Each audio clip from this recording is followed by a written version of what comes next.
Hello, everybody. Welcome to Enter the Vortex podcast with Carol and Aaron, where we share our experiences and opinions on metaphysical and physical aspects of life as we know it. How's it going? It's going well. It's Happy Freaky Friday. I know. I'm so excited. And obviously we had to get dressed up for this one. Oh, yeah. If you're obviously listening to the podcast, you can't see us getting dressed up. But if you watched us on YouTube, you probably would see this. I think we should describe it. It's pretty rad. I am sitting in a spooky forest with my best friends hanging around behind me. And my lovely Aaron has got some pretty wicked fangs going on. Very vampirous vibe. I dig it. But not a Twilight vampire. I want to be more like the classical Dracula type of vampire. That's fair. To be fair though, I do kind of shine in the sunlight because I'm so pale. A little ode to your beautifully porcelain skin. Yeah, I definitely turn like a toasted marshmallow when it's July in our city, so I will take the tan when I can. Awesome. So what are we talking about today? Oh, today we're going to talk about some paranormal funsies, some different paranormal experiences that I've had from childhood right through to today, and we are coming right at you from my formerly haunted basement, so I think it's fitting. That's awesome. Yeah. Great. So did you want to start or shall I? You can start us off on this one. Cool. So where to begin? I've had some pretty interesting experiences in my life, throughout my life. I would say the first one that I ever we'll preface this by the fact that I'm pretty sure my house was haunted, or maybe still is. It's very interesting. Nice. So the house that I grew up in is I think it used to be an old schoolhouse is what we were told.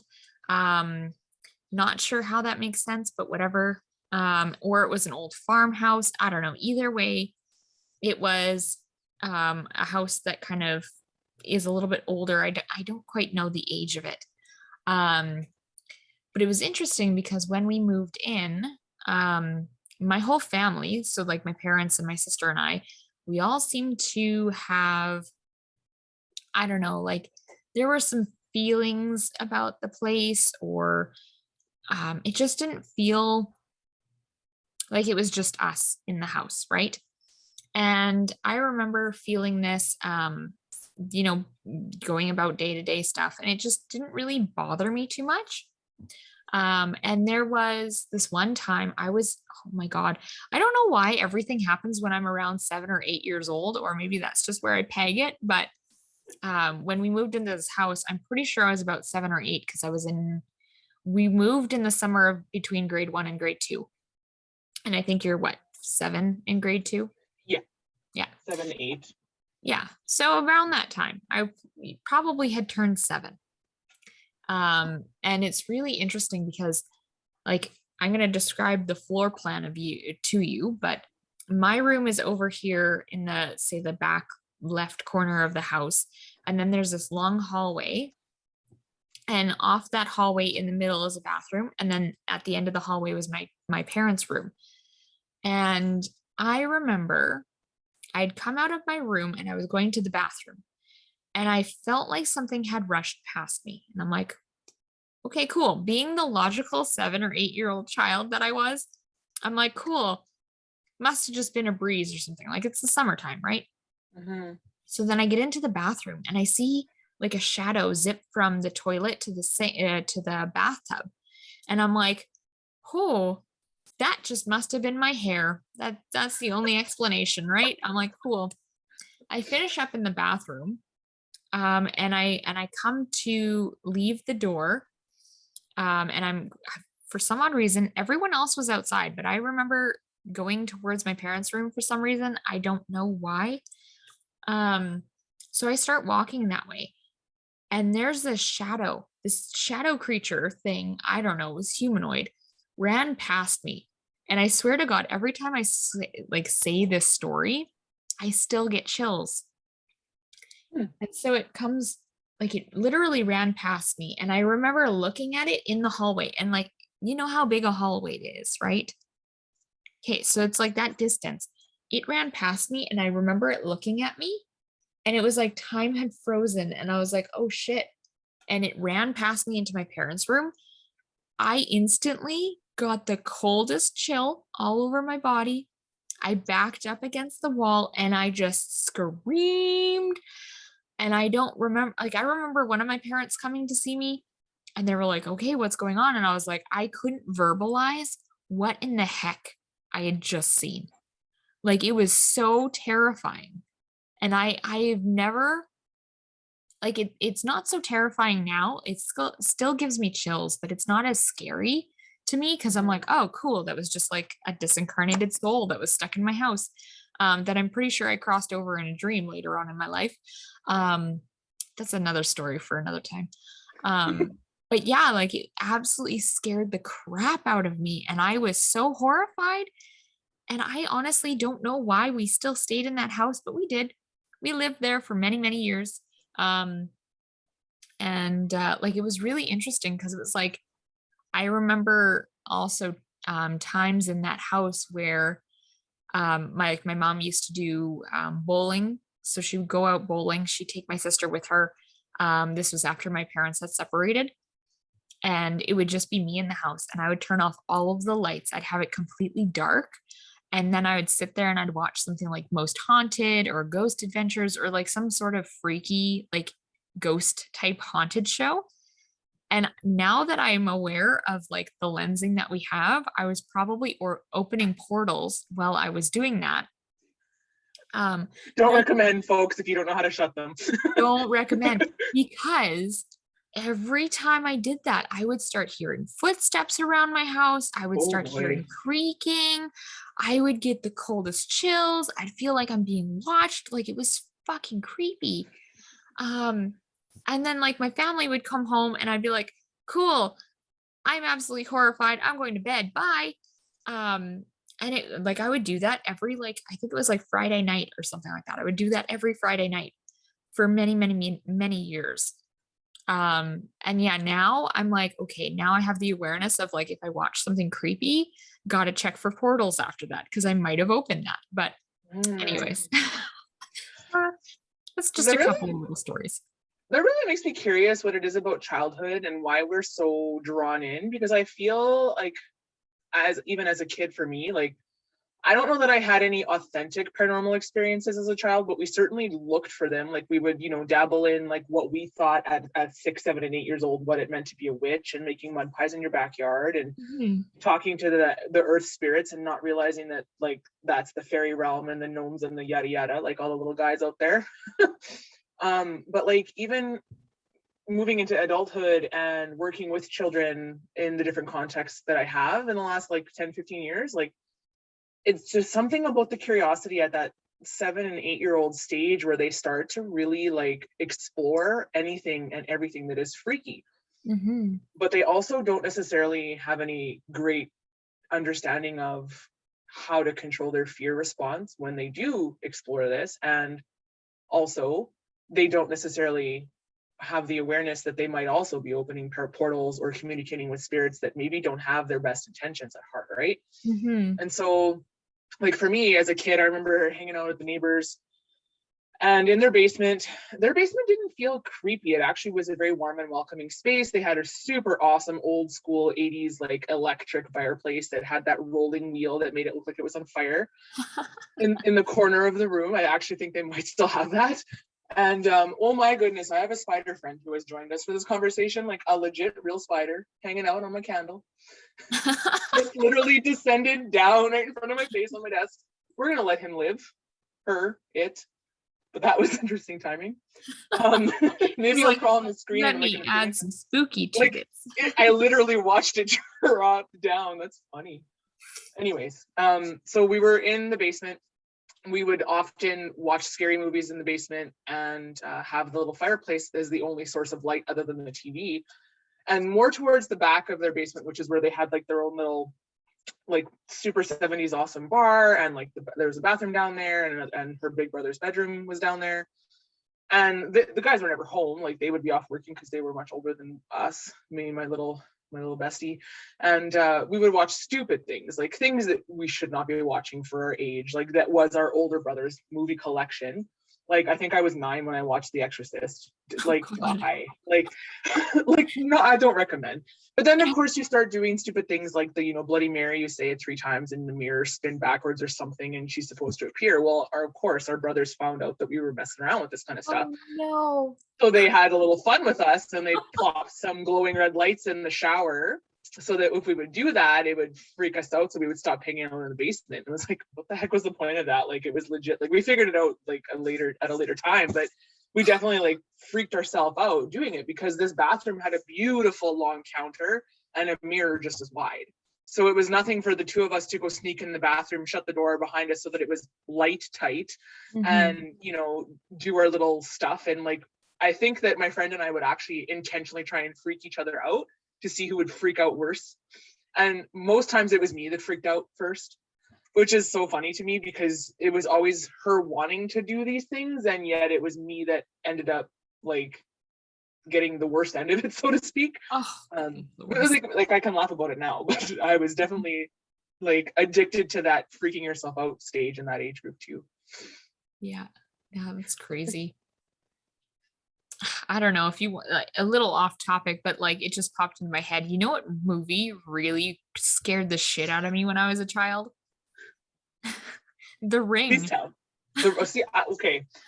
So for the listeners, Erin and I are 10 years apart. So she's a little bit of a younger generation. I grew up in the 80s. She grew up in the 90s. So The Ring for me, I was already almost an adult and that was already a no bueno. Oh my God. I remember we watched it at a birthday party, like a friend's birthday party. I know. And birthday parties.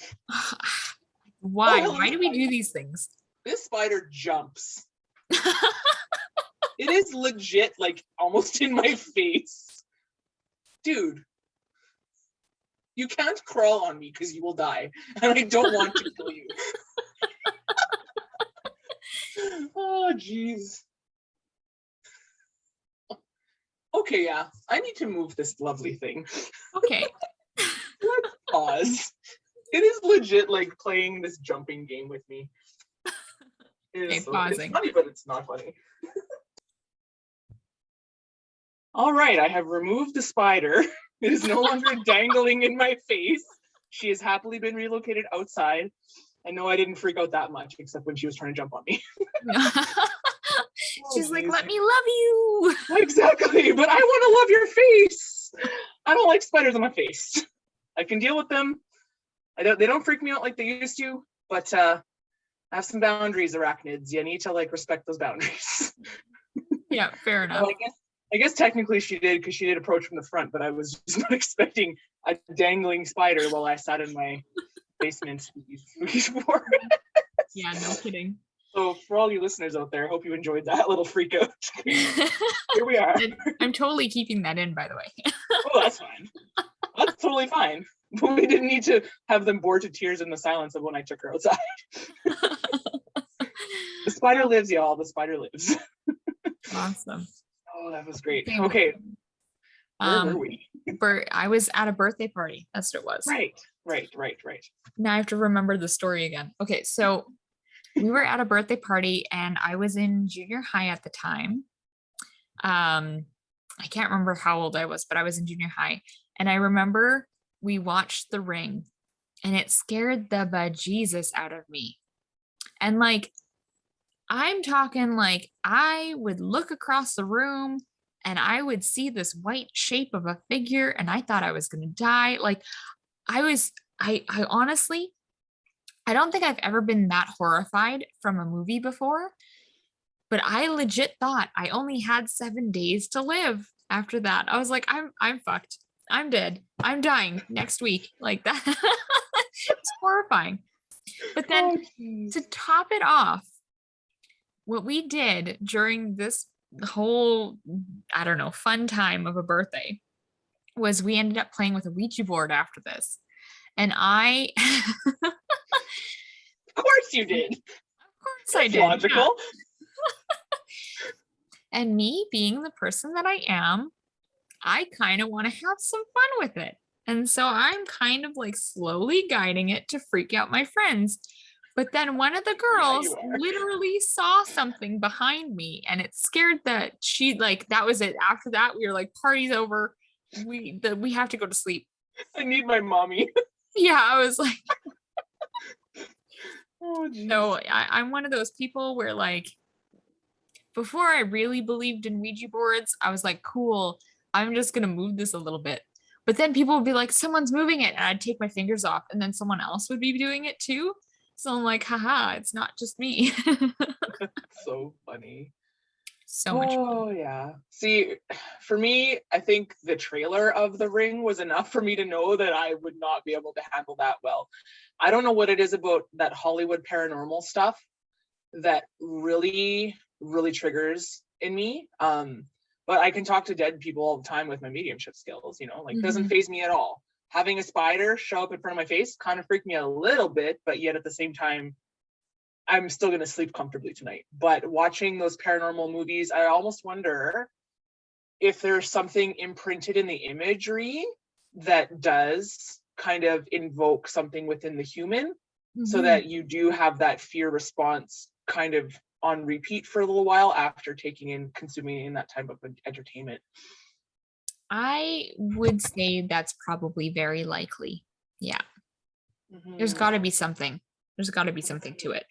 That also begs the question too then, like, if you're not aware of your own energetic field and what it feels like to have a more nefarious entity in your presence versus the more divine beings, and you've maybe opened a portal, like, how do you even know what you're doing when you're watching these movies? Like, that really, it makes me curious as to what you're inviting yourself in for, like, Mhm. and is that intentional, or is that like, coincidence, or is that just the nature of the way that they create these movies? Like, because I do know like comedies have a certain script to follow.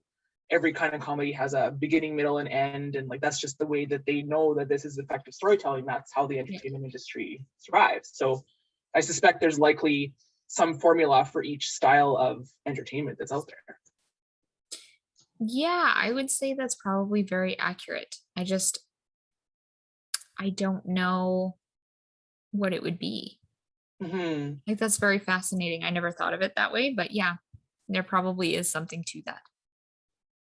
And then like the last piece is also, why is it that kids are so drawn into that stuff at young ages? Is it because they actually don't have fears and they are more brave?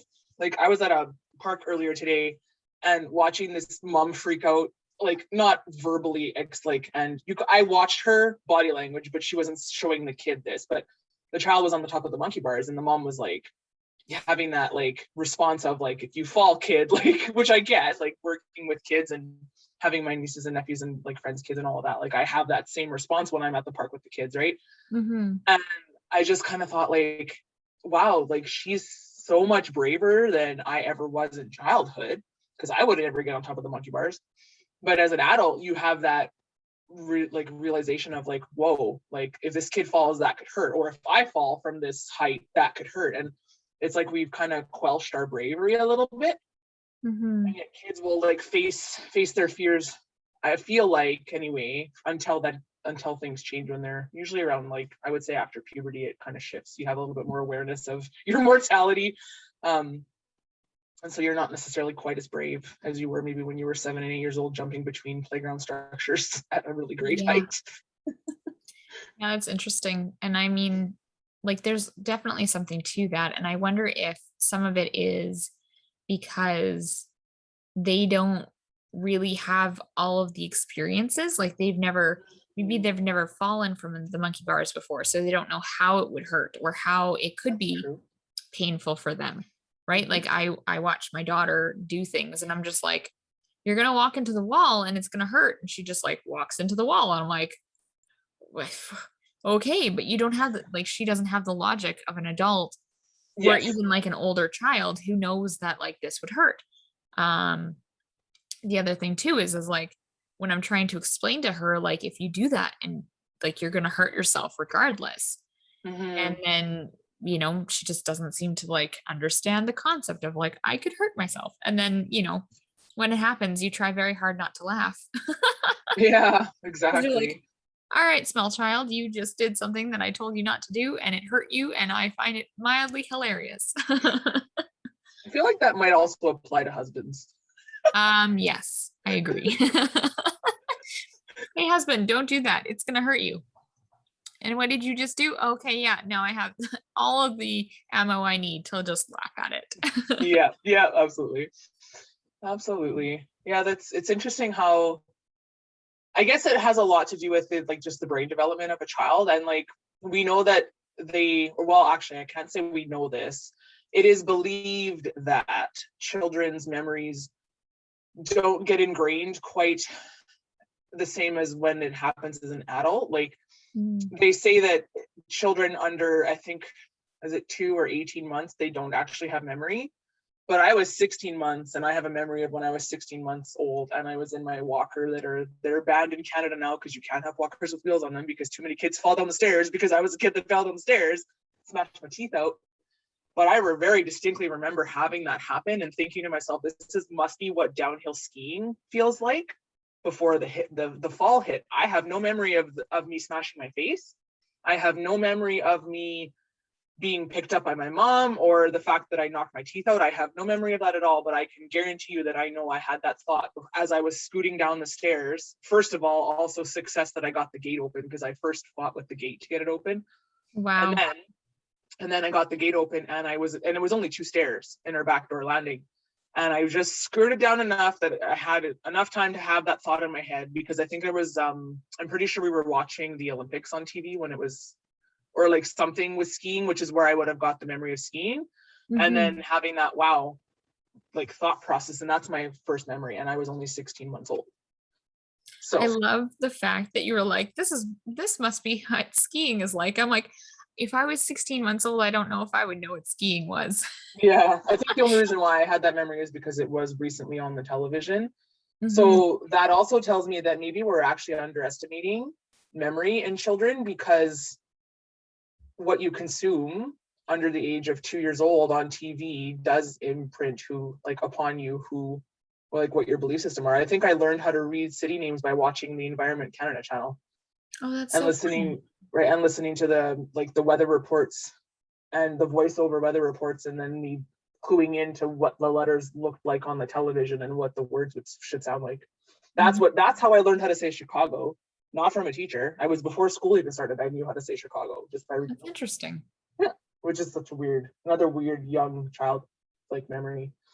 Filed right in with all the weird Bloody Mary stuff.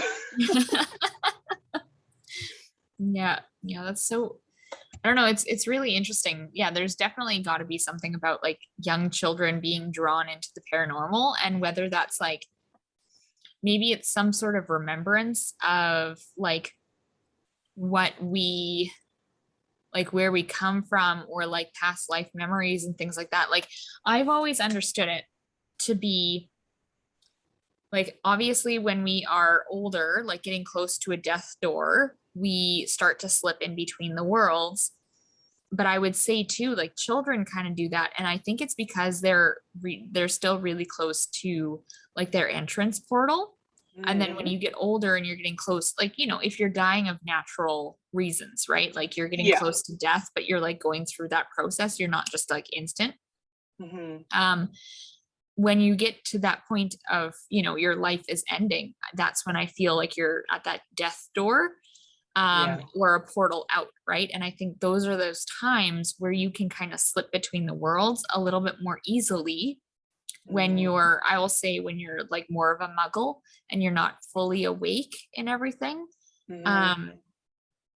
Because I feel like now, like, I mean, not that I've tried it, but like, I'm sure if I tried, I could probably like astral travel or, do more of that traveling aspect of things, as opposed to, how about I qualify it as saying consciously, right? Because like if you're conscious about it, you can do it.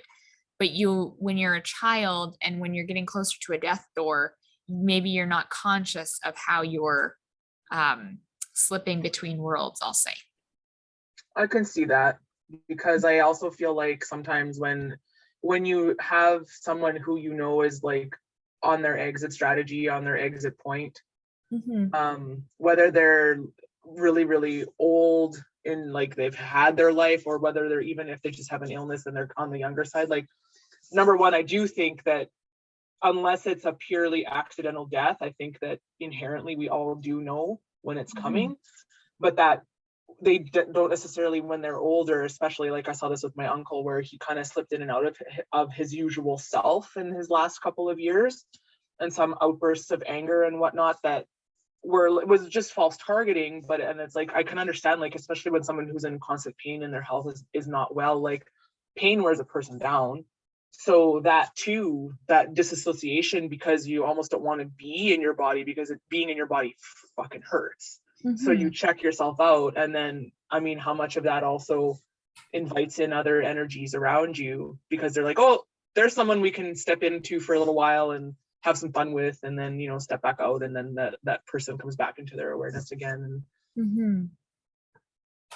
Yeah, that's certainly interesting, and that would be a fun one to track, honestly. It would be. Yeah, that would be. Absolutely. And also another thing that can't come into my awareness, I say like my previously haunted basement. Well, my grandmother lived with us for a long time, and she didn't pass in the basement, but she did live with us up until her passing. And I really I was only 13 or 14 years old, so, and I definitely didn't have the lensing that I do now, but when I look back on that situation and thinking about how the medical system medicates for pain, I think by the time I'm at that age that it's going to look much different, and like maybe I can just get some cannabis put right up to my veins or something rather than the morphine that they use, because I really feel there's something in the morphine that changes a person too, because they do kind of give you that heads up that like it does change who they are, and not to take what's coming out of their mouth personally. But now add the lensing of psychic paranormal stuff, and it's like, well, is this actually opening them up to a hijacking of energy or entity? And that's where the anger is coming from. It's a curious thing as well, because like my grandmother pretty much told every single person that came to visit her what she thought of them in her dying days. And it was not nice. And it was traumatic for some more than others. And it was hard to watch. But when I look back on her life, like obviously we all go through shit. She's had a lot of traumatic experiences from what I'm hearing from her sisters and like what my mom can recollect and whatnot. So it's of no fault of her own. Like she only knew, like you know what you know, you don't know what you don't know until you know it. And I don't hold anything against her, but she didn't fully cross over. Also, I think might have something to do with the morphine of it. And so like if you have a memory, like my mom, someone in the family had mentioned this about when my grandmother was dying, that during somebody's visit, she had said to them that, oh, I'm on morphine, is that way I can see myself floating above my bed. Because she had the awareness that she was looking down on her body in this hospital room. And so I don't know that she was actually fully able to understand that she was dying if her soul was already disassociated from the human body.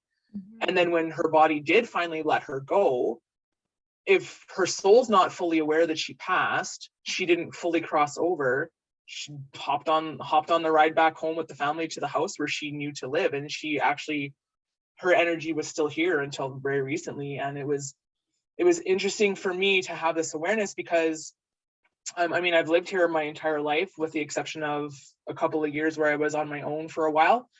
And when I moved back home, I didn't notice right at first, but I was not interested in coming into the basement. And I never really was. Like, I think everyone's always freaked out about their own basements a little bit. And even when I was in my like late teens, early 20s, like a couple of like 5-10 years after my grandmother had passed, like I would be down here working on my whatever university project till 2-3 o'clock in the morning. But you flick all the lights off and man, you want to run up those stairs, because there was just like this, once it was fully dark down here, the energy shifted.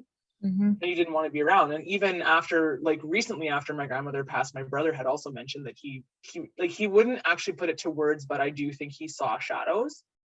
And so he didn't feel comfortable sleeping in the basement either. And I totally understand now why, and having the awareness of like she was still hanging around. But when the souls don't fully cross over because they have either a bone to pick or a contract to fulfill or a reconciliation to ask for.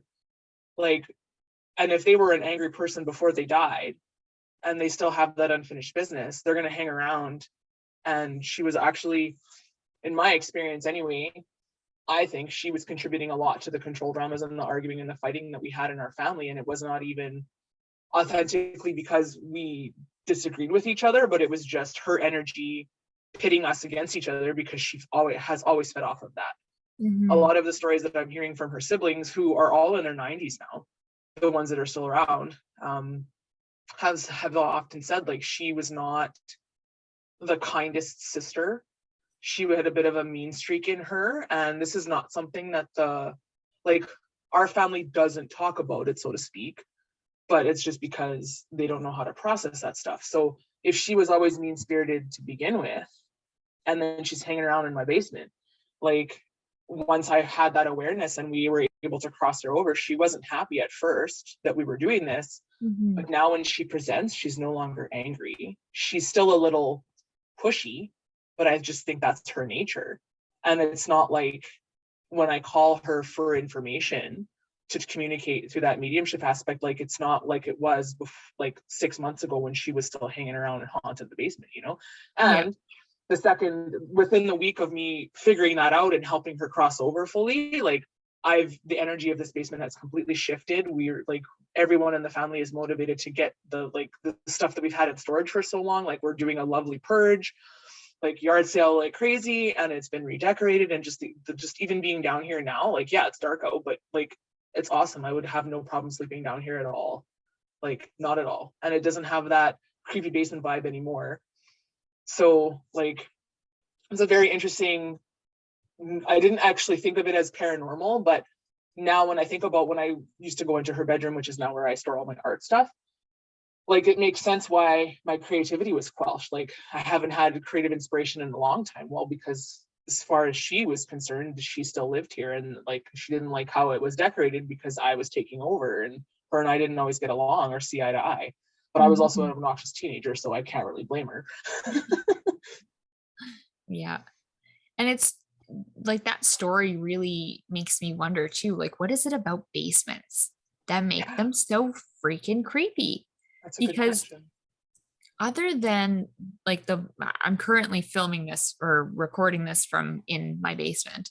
And this is probably the only basement that I've been in my entire life that has not felt creepy in some way. Right? Like, I could sit down here with all the lights off and I would feel totally fine. I slept down here actually. And it makes me wonder, like, what is it about basements that make them so creepy? Is your home a newer build? Because our is. home is about 45-ish years old. Mm-hmm. And so I've noticed, I've had a difference in, like, I've been in a few homes that are a newer build. Energy's great. The basement of this one in particular, where I was like, my first experience walking into a basement not being freaked out was a friend of mine. And when I walked into his basement, it's only about, like, when you walk into his home, you either go up or down right away. So it's only about 7 stairs max, where I think our basement has like 9 or 10 stairs. So it's a bit of a deeper basement. So I wonder, does it have to do with the depth in which the basement was dug deep? Because I feel like older homes, the basements are much deeper into the ground than newer builds. And or the land it was built upon, did this land even want to become a residential area? Because they certainly weren't asking for permission to build. And I don't know, I don't know if we'll see that in our lifetime, to be honest with you. But like, which I think could be part of it as well. Like, because I think in my neighborhood, it used to be marshland and forest and farmland. Like, my dad has memory of biking out here to go fishing in the marsh, which is now where we're pretty sure is where the high school is, which explains their dank basement they have. No kidding. Again, a basement, and it's a basement. Like, nobody wanted to ever be down there. You had to go through there for outdoor ed classes, so you would, that's where the ski room was, and like, nobody ever wanted to be down there. It was stinky and it was creepy. So there's got to be, but is it also because of the layers in the earth? Like, is there different, like, the way the human body reads information, it does earth read information similarly. And so now you're into her surface a little bit, and the deeper down you go, the different energies you might tap into. Like, because caves, I've been in caves and I haven't felt freaked out, but I've definitely felt more like interesting earth energy, and not always the kindest. Like, some of it has been unsettling being in the caves.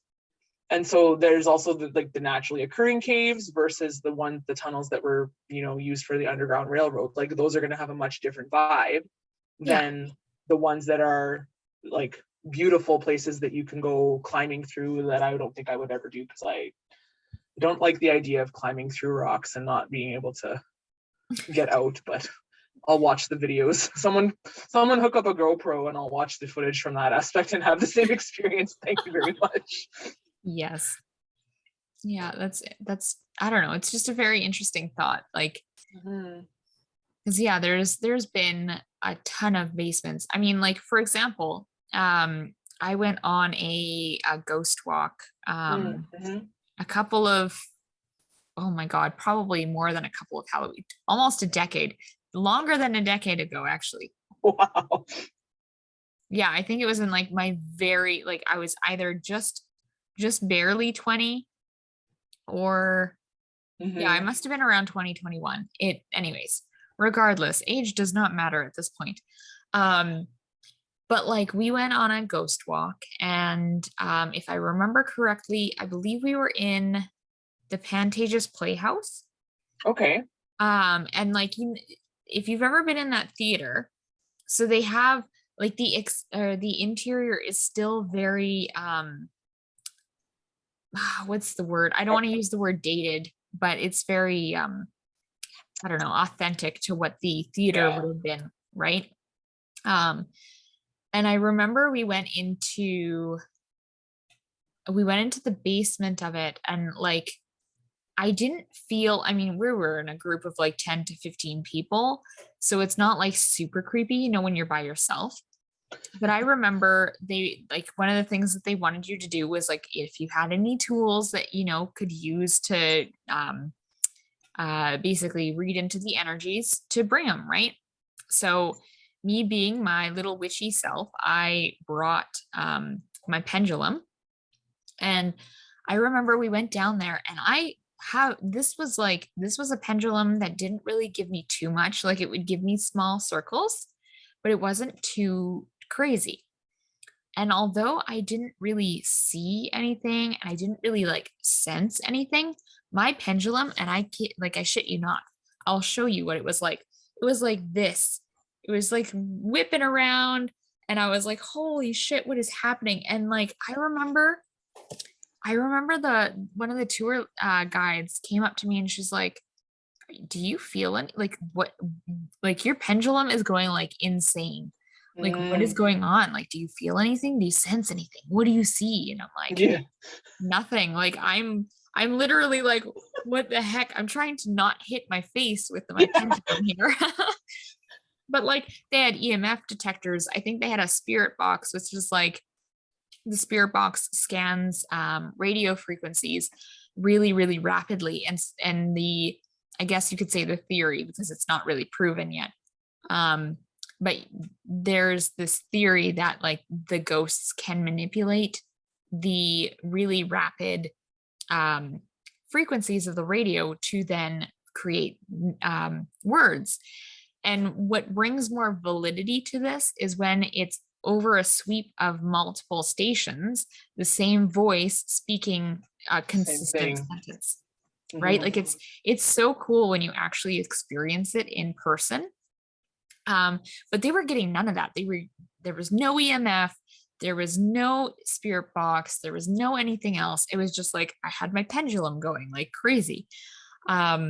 And even the medium, because they had a medium in the group with us, and she was like trying to tell us the story of like, down in this basement we usually see blah blah blah, or we experience this. And I'm just like, cool story, guys. Like, this is the lamest ghost walk ever. I don't know what I was expecting, but it was really cool to hear the history and like be in that energy. But it was one of those things where I'm like, cool. Like I didn't experience anything. And I was kind of quite sad about it actually. I was expecting like ghosts to come out of the walls and like to, do the things that happen in the movies where like Yeah. someone gets like knocked down because a ghost just is like fuck you and pushes you over, right? Like If I'm going to come back as a ghost, that'll be me. fuck you, bitch. Yeah, That's so so funny. I don't know, super super fun. Basements are weird. Yeah, basements of like any building, I feel like, other than new construction, I wonder what there is about new versus old. And I've never gone on a ghost tour, but I did do the Parliament building tour, which is super fascinating. And I can guarantee you I saw shadows. And I was with a friend this was prior to my mediumship skills turning on. So probably around 2012 or between 2012 and 2014. And we did this tour in the summer, and I was fine until we got again into the basement of our Parliament building. And that was where I had seen some like shadow stuff going on in the sides of like our periphery. And as I'm saying that, I'm hearing some knocking sounds upstairs outside. So I'm like, what's up there? What's going on? But there could be a guest. Who knows? Someone could be here. It's fine. So yeah. A paranormal guest coming. Yeah, let's not. No, they can leave. They don't need to be here. They're not welcome right now. I'm not interested in a live portal closing paranormal crossover. Y'all can wait. That would be funny. Yeah. I do find it interesting, like, we can talk about this stuff too, and I feel like I'm brave, but I still get chickened out sometimes, man. Like, I don't know that I'm still not ballsy enough to walk fully alone in a forest unless I had to, but I'm pretty sure I would be with really heightened intuition on that one, and I would be calling in all the guides and teams, like my Invisi team or whatever you want to call them. Like, I would be like, yo, let's go, like, get me through this. Because again, like, you start to just freak yourself out. I have been on hikes a few times in the local provincial parks with friends where it's become dusk and it's been too dark. But we tend to freak each other out sometimes and then laugh about it afterwards. Because I do remember walking, I think actually it was Cedar Bog Trail, but we started the opposite direction. Like, we started not on the entrance, like literally the opposite direction. I really don't know why I need to clarify that. And as we were coming out of the bog and into the long stretch, which is more treed and a little bit, not so much like that sandy prairie stuff, but it was like lightly treed. There was this bush up ahead that we weren't sure it was a bear or not, and none of us had enough battery power on our cell phones to flick our stupid flashlights on. Like, great preparation there. And it was like the middle of summer, but we were like, watching and staring intently into the bush to see if it's moving or if the wind's rustling it or whatnot, seeing what kinds of things we can use to make noise just in case it is an animal. Well, 2 steps forward and you realize it's just a bush, and then we laugh at ourselves and we realize how close we were to the parking lot, and that's fine. But then that brought up, for this friend of mine in particular, that brought up another experience of ours where we were at Assiniboine Park, which is in the heart of our city. And there's it's in the back stretch where the volleyball courts are behind the zoo, and there's some bonfire pits that are available.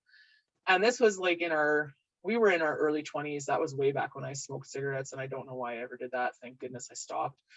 But we had gone for a cruise, because that's what we would do in the weekends, later evenings.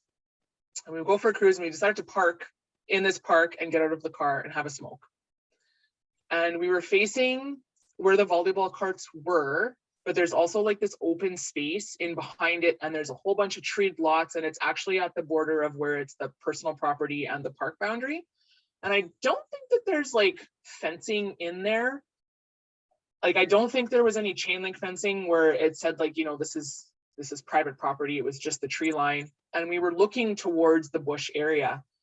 And there wasn't anybody really else around us. I think there was only one other car parked in this little loop, and they were further back, and they were like at one of the first bonfire pits. So they weren't that close to us that it would have logically been them in the bush looking for firewood, because they also already had a stack of wood by that fire pit. And I think there was only 2 or 3 of them at that fire pit. And so my friend and I pulled over and decided to hop out of the vehicle, and we were standing in this semi-open field looking, I would say, northwest-ish direction, which is towards the interior of the park, not towards the main street. And we heard this cracking in the bush, and I was like, did you hear that? And she's like, we kind of looked at each other at the same time. We paused, and then, you know, like you brush it off, but you start to listen a little more intently, and then we heard a cracking again, and we both looked at each other and then looked at the bush. And I don't think anyone would ever have believed us. I don't even know if I would have believed it if I wasn't with her, but because her and I witnessed the same thing at the same time. So we were standing there, and like it all happened so fast, but I'm the way that I tell the story, it actually feels like it lasted longer, but that's not true. Like within split seconds, we hear this cracking again. We look up towards the bush area, and this being comes running out towards us. And in that split second that we looked at this movement coming towards us, which at first I actually thought was a deer, but then I connected to the front of the face and what it looked like, and it looked more like horse is probably too big, but dog, not wolf, but more canine, but like elongated, like a Doberman style, or like a lab, but like a short-haired dog, but bigger than like as big as a deer. And I'm like, this in my human brain and of my animal awareness of what lives in our city, it wasn't a coyote unless it had a shave, which doesn't make any sense to me. But we were looking, we see this being coming towards us. And the second that we both registered that there was something coming towards us, we were about to stop, or well, not stop, but like we were in freeze and we were about to pivot. And then her and I made eye contact. And then we looked back towards the being, and it was like this thing realized that we saw it, and it got snapped back as if it was attached to a bungee cord. And then when it got snapped back into the bush, you didn't hear any cracking sounds. And we both like fumbled at the same time. Like this all happened in split seconds, because literally it was like, we hear the crack, we look at each other, we look at the bush, we see this thing, we look at each other again, we drop our cigarettes, make sure they're out, hop in the car, and that thing had sprung back all within maybe 5 seconds or less. And our adrenaline was just high, and we hightailed it out of that park and just started laughing at each other, but like also, what the fuck did we just see? Because it's not anything that makes sense to my human brain in the way that it carried itself, the way that it pounced out of the, like it was as if a deer and a wolf had a child, like, because that's kind of what the way that it was walking to me. And like, I don't know that I know anything specific, even in the paranormal realm or in folktales, that would match that description. And for it to be coming out of the forest in the middle of our city, like near the river, like what the heck did we witness? I have no idea. And not deer. Maybe. You might be right about that, actually. I don't know. That's a possibility. But the bungee jumping part was the part that really was like, as if it was getting yanked back, or as if it realized, oh shit, they can see me and they're not supposed to see me. I gotta dissipate. That's the creepy. Well, I mean, all of it is pretty creepy, but like the imagination, or like me imagining that, of like something running on all fours coming at you and then just snapping back, and like I imagine all of its legs coming out like that and just like, oh yeah, gone. Yeah, that makes me so unnerved. I'm like, why? That is so creepy. But yeah, and it wasn't your desk. Yeah, there's lots of deer in that park, so who knows? Maybe you just happen to see a not deer. Maybe because we were like, was that a deer, was that a dog? Like, and if it was a dog, where was the dog's owner, and why was it running away? Like, did it get off of its chain? And then why did it not make any sound when it left? So I don't know if there is portals in that neighborhood. Like, I haven't been, like, I tend not to hang out at that park after dark anymore. Thank you very much. Darn, I was hoping to experience this with you. Well, I could take you to the neighborhood if you'd like. But I know that I need to have like a quick route to my car in case you decide to disappear on me. We won't leave the vehicle. It'll be fine. Oh, that's fair. That's fair. Yeah. I don't know. And it's interesting because I think so much has changed around that park in the last little while, that like, who knows what is around that park or what's in that park. And right? I don't know. It's a very, very interesting time. Yeah. Yeah, they're doing major overhaul of my favorite section. That old English style garden is gone, and they've done there's like they're building a new pavilion or something there. Like, and I actually don't even think I've been in that park in the last 3 years because I actually live closer to Birds Hill Park. So for me, that's my preference for Yeah. park. And that park, there's a couple of spots in that park that freak me out a little bit when it's getting dark. But for the most part, like, I feel pretty safe in that park, and I have great awareness of my surroundings, and there's always something beautiful to spot when you're there, and I get to go hang out with the chickadees because they're so much fun. Until you and I decide that we're going to walk down Pope's Hill after dark after watching the sunset and scare the shit out of me. That's true. That's a good one. That's absolutely a good one. So for our listeners that are not aware, this is one of the trails in the park, and it is a tribute to when Pope, was it John Paul VII or something? I don't know. I don't One remember. of the John Pauls. Sorry to all of our listeners out there that are getting offended by the way that I describe this, but anyway, it's interesting. I'm not a religious person. I don't have, like, no disrespect to religion at all. Like, I appreciate its intention. But this is definitely in an area of the park that's not heavily wooded at all. It's mostly paved trail, lots of stairs. It's great for workouts. But it's like the best spot in the park to stand and watch the sunrise and the sunset because you have a clear sight of the meadow and the tree line, and you really can stand on top of this hill and see everything around you. So you're in open space, but then does that also make you an open target? I don't know. Well, at least you can see things coming at you if you needed to, escape quickly. Yeah. But I like, the funny thing about that whole thing was, we were walking back after dark, because we had watched the sunset, and like it was totally impromptu. I think you were in the park and I was coming home from work, and it was just like, oh, I'm like literally right here. Let's go watch the sunset with Carol, because that doesn't sound romantic at all. Hey, we got some great photos. It was a good time. We got tons. But yeah, so on our way back, I'm hyper aware because like the energy of this park can change after dark sometimes. And also That's too, true. it's the fall. So I'm also being very cautious of, like, I don't know, bears, Yes. Mm-hmm. Absolutely. So if I remember correctly, I remember we were coming down and I was seeing movement in the tree line that, like, it was a white pale figure. And I'm like trying to determine if it's like a human or not a human. And I think I just determined that it was a human because you and I had a conversation. We're like, oh, look, there's two of them. It's people. We're fine. Mm-hmm. And then I don't know how you did it, but I think you made a joke about the Wendigo. Yeah. And just probably at that moment, the windy boy. the windy bagels. Yeah. But just as that moment, we were walking past a bush, and and this bird in this bush heard what Carol had said, and, like, I don't know, freaked out. It just like rustled its feathers in that instant. I thought I was about to get eaten and I was about to die. And then, so, like, you're like, I don't know what part of the brain it is, but like the brain that senses fear was like, holy shit, I'm gonna have to run for my life. Carol, you're it. And go. And then the other part of me was like, oh, wait, it was just a bird. So I had like this internal struggle of like, holy shit, I'm terrified. And like, no, it's calm, it's fine. And I think that ended up in me just bursting out into laughter.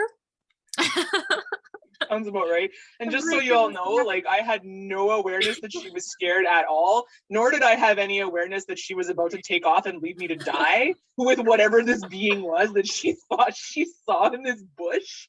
Like, so, clearly I need to make sure that I'm also prepared to run, because if Erin is running, then I also need to run because she's not waiting for me.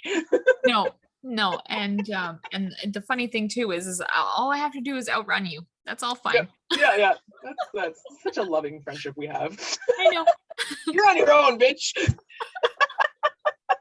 Hey, You would have summoned them, dude. Like, That's possibly true. Not intentionally. yeah. Yeah. But yeah, that's an interesting other tale that which also like circles back around to like, you know, when you're a kid and you freak yourself out a little bit. And even my teachers, like, I don't know why this was a thing. Teachers, why do we do this to our students? Because I did it to my students too, and I freaking loved it. So maybe that's why.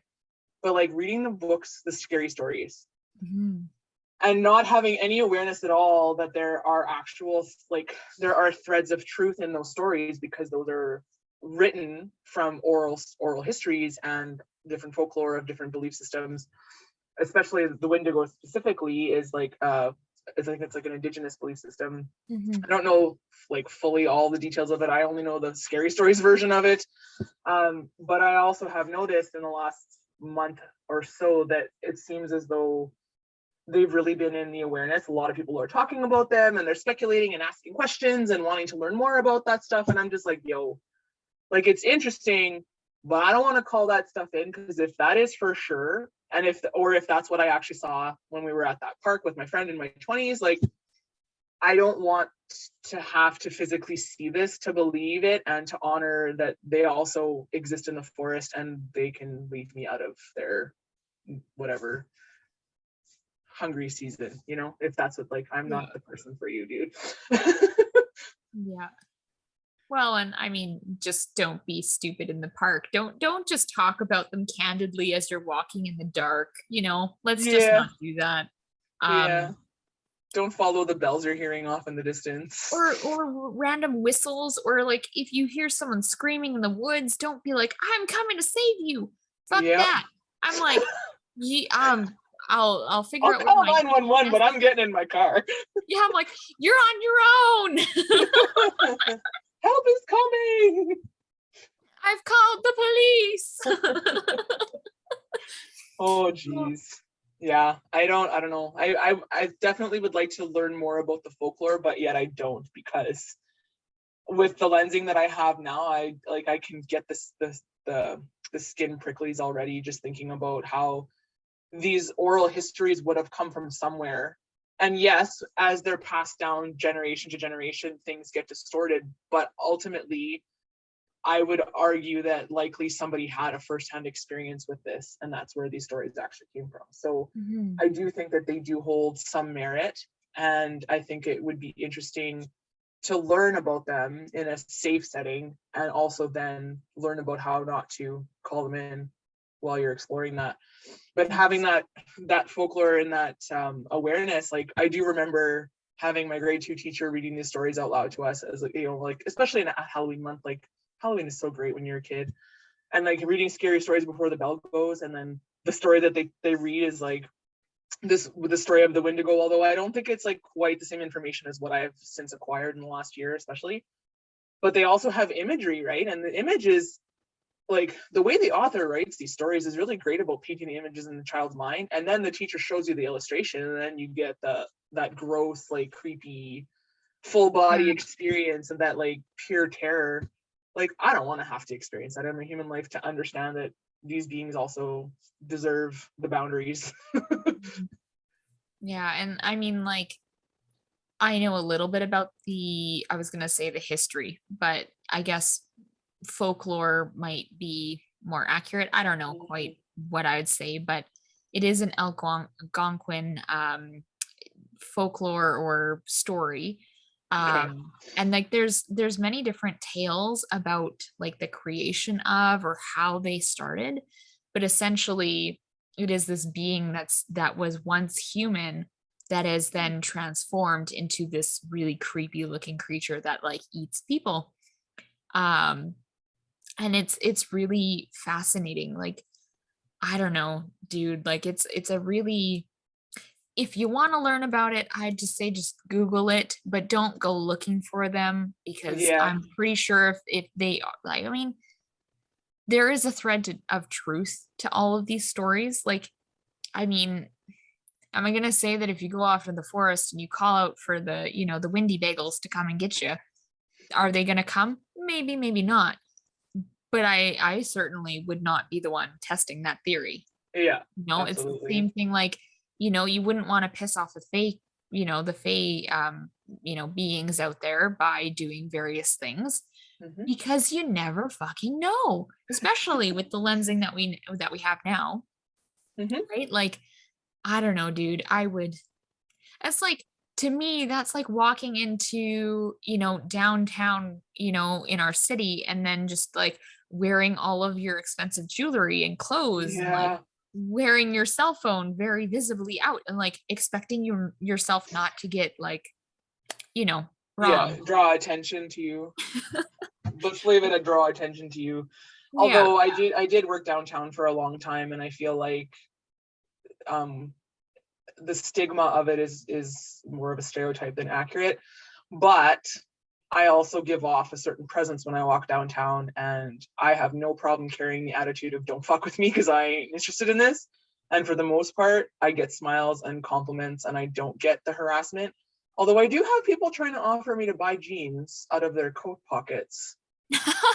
But at the same time, they got to do what they got to do. I got to do what I got to do. And I, politely decline and continue on my way. Oh, It's downtown. amazing. Yeah, absolutely. That's why I prefer the forest to the city. Yeah. Like, even with all of the things that come along with the forest, especially the unknown aspects of it, like our ancestors survived in the forest. So, like, I feel like I could do it. I might have a few large dogs with me, living Mhm. with me, however. But it's the same as like, you're not going to want to piss off a bear around their cubs. You Mhm. don't wear a bell when you're hiking, because there's a joke. I have a friend that works for conservation in Alberta, in the mountains and all the different parks that are out there, and she's like, we have a running joke that like, you're wearing a bell when you're hiking, you're wearing a dinner bell. And when she said that, my immediate thought was, well, that makes sense, because how do the fae communicate? And it had nothing to do with anything human.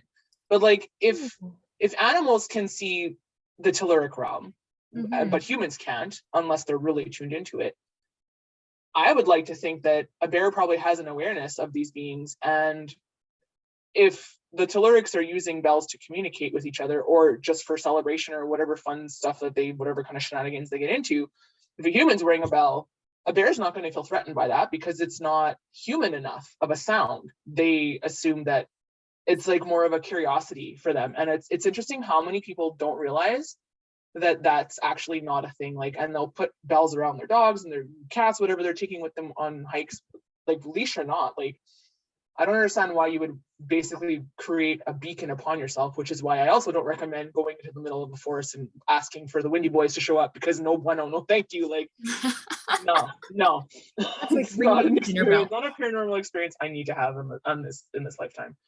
So, but it's like, yeah, like, and I remember being in what is the Grotto Canyon? It's a beautiful trail just outside of Canmore, and I did it myself twice, but I wasn't necessarily alone on the trail. But the first time I walked it, it was when Calgary had their first snowfall in like September, and I decided to take off to Calgary for a week. And even though I left beautiful Winnipeg weather, because it was like plus 25 that week in Winnipeg, I was in Calgary dealing with the snow, but I didn't have the proper boots, so I didn't finish the trail. And I was really annoyed with myself for not finishing the trail. And it was daylight.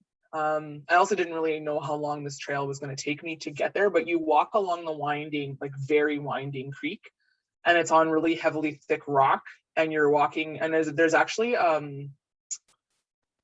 Hopi paintings along the wall, like along the rock faces, that I couldn't spot. But I would love to go back to look for them, but apparently they're quite hard to find. But like, that's a beautiful piece of history that I would love to learn more about, just because of Mhm. the land and it's being part of Canada. But I was doing this trail, and I think I was probably about 1/4 of the way to the waterfall, which is what the end goal was. And this group of girls passed me by, and they all had bells on them, and I was like, that's the dumbest thing. And this was before my friend had told me about the joke that they have in conservation.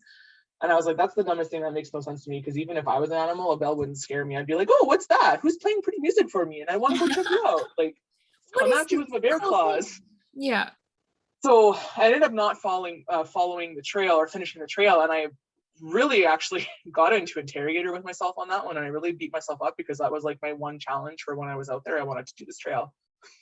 And got back, started walking back, and it's so interesting that the mindset that I was in, I actually slipped 3 times on that trip to Calgary.